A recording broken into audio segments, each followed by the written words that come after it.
Welcome back to Amplified. As Congress struggles to come to an agreement about a scaled-back version of President Biden's Build Back Better plan, some members have found a new way to justify their resistance. Build Back Better includes the extension of a monthly child tax credit to support families with children up to $300 per child. But Republicans say there is no need for that stipend when the Temporary Assistance for Needy Families, or TANF as it's known, already exists. Eli Hager is here to weigh in on all of this. He's a reporter for ProPublica. Eli, good evening. Good to have you here on Amplified. Tell us, what are some of the components of TANF programs and what is it intended to do? So TANF is the program that was established in 1996, just over 25 years ago, during the Clinton administration, commonly known as welfare.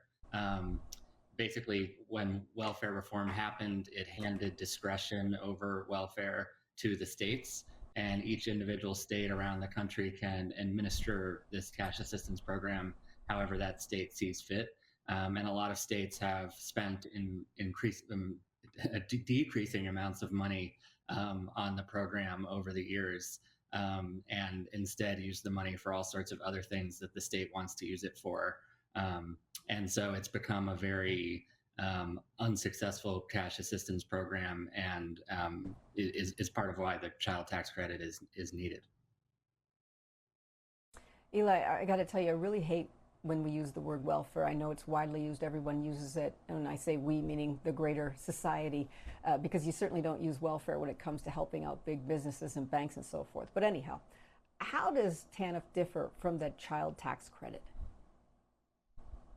So it differs in a number of ways. The child tax credit would go out directly to families automatically once a month, without strings attached, without all of the things that they put people applying for TANF through. For example, our reporting at ProPublica, we found that single mothers with children applying for TANF have to go through everything that they own and list all of it and attest all of it under a penalty of perjury. They have to say who the father of their children is, and his eye color and his license plate number and his parents' addresses. And they have to say the exact date when they got pregnant under penalty of perjury. They might have to take relationship classes. They have to do, reams of paperwork just to get a very small amount of money to buy things like diapers and pay rent and pay for childcare. Whereas the child tax credit is an automatic payment that doesn't put people who are struggling to get by with supporting their children through these humiliating application processes. Yeah, absolutely demeaning. So Eli, why is this suddenly appealing to conservatives? Is it all politics? Is there something more complex going on? Well, I think it's a couple of things. I mean, I think that the opponents of the child tax credit, which also at this point include a few Democrats as well, although it's mostly Republicans, they don't want to extend the child tax credit indefinitely. So they're kind of saying, well, we have this 25-year-old program. What's wrong with that? That's providing assistance to these same families. So it's kind of an excuse for not continuing the child tax credit. But I think more broadly, there's a sentiment that TANF, has been successful in transitioning people off of welfare. And I know you said you don't like that term, but it's the concept that conservatives refer to, and they think that TANF's requirements, some of the ones that I just listed, kind of force people off of the government dole, as they would put it, or into jobs, even though we know from the social science research that most people receiving TANF are actually working, and often working multiple jobs. But they think that all those requirements are actually a good thing, and stop parents from relying on the government. And indeed, the numbers of people served by that cash assistance program have declined precipitously over the past 25 years. But that's not because poverty has gone down. It's because people can't make it through all of these requirements that are, as I said, so demeaning, and choose not to apply. So that's kind of the ideology behind it. And a lot of it is driven by old stereotypes about quote unquote, welfare mothers who are, relying on the government, and that ideology is still around today, and is part of why this opposition for a new cash assistance program is there. Yeah, I'm glad you pointed that out. It is stereotypical, and I really wish politicians and the government and everybody would stop using the term welfare. But anyhow, analysts say that TANF is poorly structured, designed to prevent almost eligible families from participating. Do you think this is designed intentionally to do this? I do, and I mean another part of the design that was intentional and that has led to fewer people being served by that program, which was established during the Clinton administration, is that it was structured as a block grant, which is kind of a wonky term, but it just means each state got a lump sum of money, and they kind of left the states to themselves to experiment on the best ways of serving lower income families with this money. And but that money was frozen in 1996. So it hasn't been adjusted for inflation. It hasn't been adjusted for population changes or, changes in poverty levels from state to state.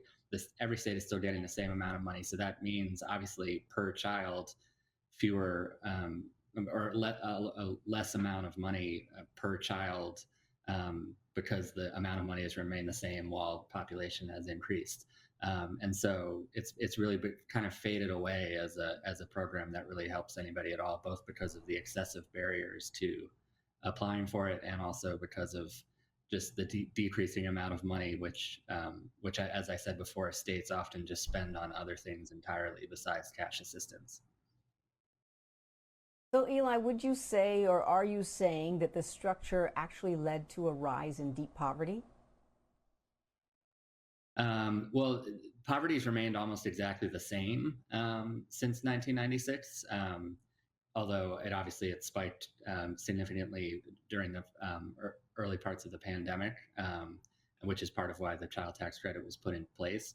But about just under 1 in 5 children in the United States is in poverty, and that's almost exactly the same as in 1996. So, when welfare reform was moving through Congress, the ambition was to decrease the numbers of people receiving government aid while also decreasing poverty. But all that really happened was that it decreased the aid while poverty remained the same.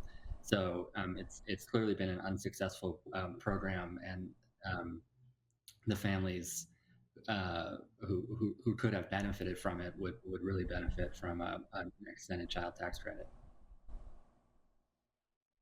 There really should be nobody in poverty in this country, especially children. I mean, it's just remarkable. A country like America is still dealing with this problem. But if TANF was to go away, what would happen? Well, I mean, it's just become such a shell of a program at this point, that it's really not serving all that many people. But what would happen is that because it's a block grant to states, there are a lot of churches and nonprofits and government agencies that kind of all get a little piece of the TANF money, and states would have to come up with a way of replacing that money. So it's kind of a TANF industrial complex, for lack of a better term, that would probably be the largest impact, because a lot of states rely on this money, even though so little of it is going to cash assistance. For example, in Arizona, where I live, only 6% of money that under this program is supposed to go to cash assistance actually goes to cash assistance, and that just shows you, how inadequate it is as a program of cash assistance for low-income families with kids, and again, why the child tax credit would kind of fill that gap, despite what some of those in Congress have been saying about TANF's success. Yeah, just another example of things that are broken in the system. Thank you, Eli. We appreciate you joining us. Eli Hager, reporter at ProPublica. Appreciate you being here on Amplified.